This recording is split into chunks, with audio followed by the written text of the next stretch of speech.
Hi, this is Dina for Splitcoaststampers. In this tutorial, I'll show you a fun way to create a background by layering colors in a grid formation.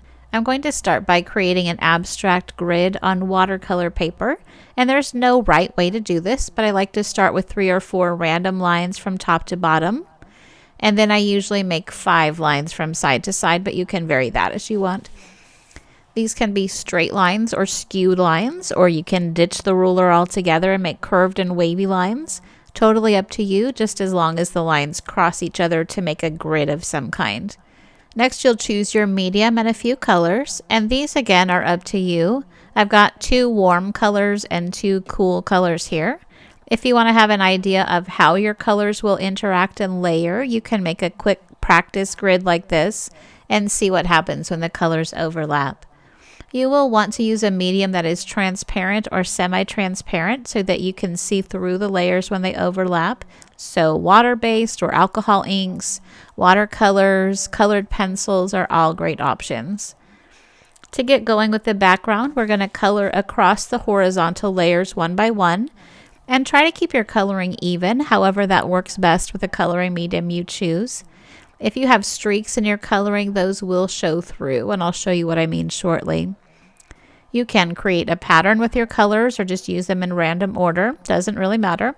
Once you have all the horizontal spaces filled, we're going to color the vertical sections in the same way. And here is where you'll see the colors interacting with each other. So again, go one line at a time and try to keep your coloring even. This is a really great way to swatch your colors too, especially if you have a limited number of colors. You can create really interesting colors this way that you might not expect. I did alternate warm and cool on my horizontal colors, so those opposites create their own pattern in the grid as well. You can leave a few columns alone if you want, so those original colors show through. I did not do that here, but you'll see it on my next sample. Also, these colors are pretty saturated, but if you need to go over a row or column again, you can do that too. I will show that with the watercolor sample and with the colored pencils.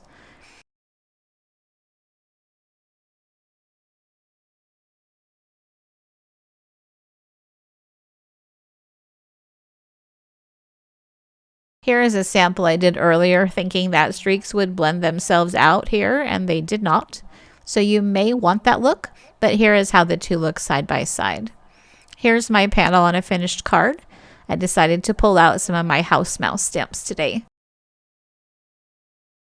I did another sample with watercolor paints. If you do use watercolors, be sure to skip sections and either air dry or heat set before you fill in between, so your colors don't bleed into each other.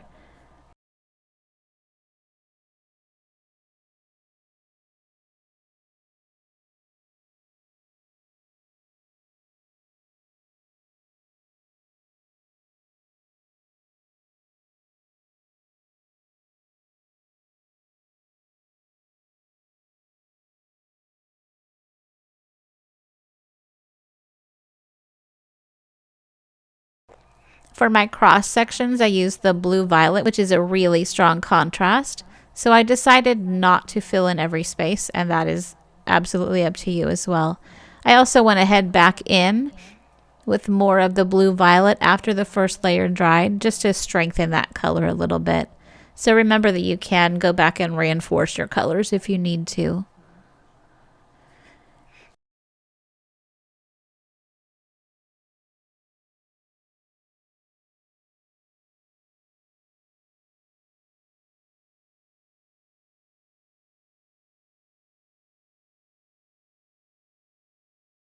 For a third background, I used colored pencils, and here are a few things to note for this.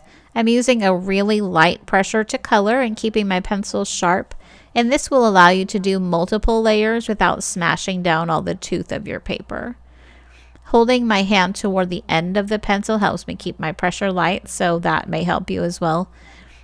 The medium is obviously more time consuming, so I'm not going to finish the background here, but you can see that patience does pay off in getting an even blend. If you notice streaks in your coloring, try to change the direction of your strokes or lighten up your pressure a little bit by moving your hand back on your pencil.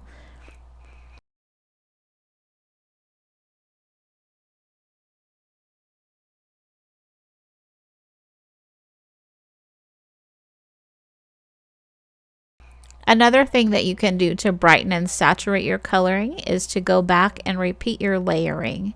And I'll do that on a couple of sections here so you can see. I've moved my hand back toward the point of the pencil a little bit to increase pressure, and I'm layering again with my first color, and then I'll repeat with the second color and burnish all the layers down. And you can repeat with alternating the colors like that until you have the saturation that you want.